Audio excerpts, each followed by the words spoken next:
Behind the Shades.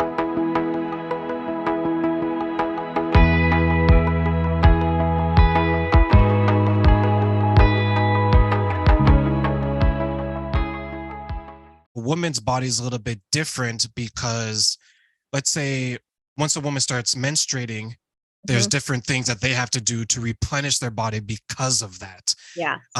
Do you coach towards that as well, or is it strictly just okay, women are past that and you're just looking to maintain what they currently have? You know what? I Most of the women that I work with, I have some that are younger. I have some that are in their 20s. So yeah, definitely. But most of them are in that like perimenopausal stage. So and then that, to be honest, is the worst stage possible because it's just the unknown, and you're experiencing so many different hormonal shifts, and your emotions are up and down, and you're bloated probably a lot more than you were previously when you're younger. That bloated period of time is, probably 3 weeks out of the entire month.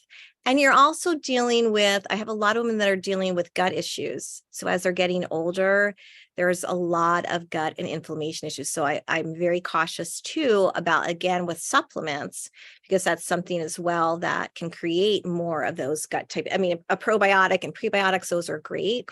And those are things that I definitely advocate for in terms of like supplements for women during this perimenopausal time. But there's a lot of that too. So yeah, it's a balance. There's a lot of food allergies that start to develop too that they didn't have when they were younger. Some of them are more, they become like lactose intolerant, a lot of gluten issues. So it's a great time in our lives. But yeah, so lots of things happening. So when you started to assist the women that you're assisting, what was your reason to get into this type of work and to see it to the end? So I started actually because the whole exercise process, the whole nutrition process was kind of like a two-pronged thing. So the first was I was going through my own issues personally. I went through a divorce, so I had to, just for my own sanity and my own health and well-being, I started to work out and I started to exercise, and I really got into spinning, and I became a spin instructor. And I actually owned my own spin studio pre-COVID. And when then COVID happened and everything kind of went a little wonky there with the 6 feet apart, I couldn't get bikes and instructors. It was just a lot. So I ended up at that point, I had my certifications then, and then I ended up starting to do a lot of online coaching for women. And from there, I just started to do like group coaching, and they started to get phenomenal results. They loved it, and I had like a community, a lot of Zooms, because that's what we needed during that time of COVID.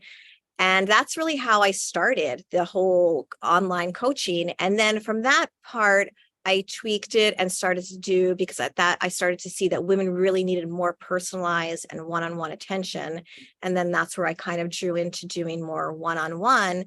But the cool thing was, in between then, I ended up getting another cert, which was a genetic based cert. So I can actually offer genetic testing as part of their nutritional profile. So they actually can take a, swab of their mouth, it gets sent away, it comes back, and it's a whole genetic profile on how their body best metabolizes foods and different vitamins that they may be lacking or need, of food sensitivity issues, the best workouts for them. So it's a whole genetic programming. So that's kind of, that's from where I started, from was my own struggles, my own personal issues, to, going all the way onto the online into this now. I miss my spin class. I used to, this, the instructor was a woman and she was phenomenal, but she was like aggressive. Yeah, Um, I think they are, right? In general, were you that type? Were you I like the aggressive spin coach? think you have to be at some point. I think it's part of the, our studio, my studio was like kind of like a Soul Cycle. I don't know if you ever heard of Soul Cycle, but it was very, dark. It was rhythm based riding. Yeah, it was a good time.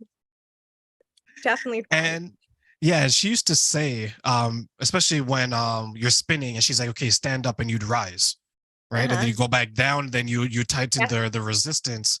I remember Uh-huh. one person was like leaning to the side; they're trying their best to keep up, and she was European, Mhm. um, and it reminds me of the Rocky movie. She's like, "You will die on that bike," like like Yeah. if he dies, right? It was like that.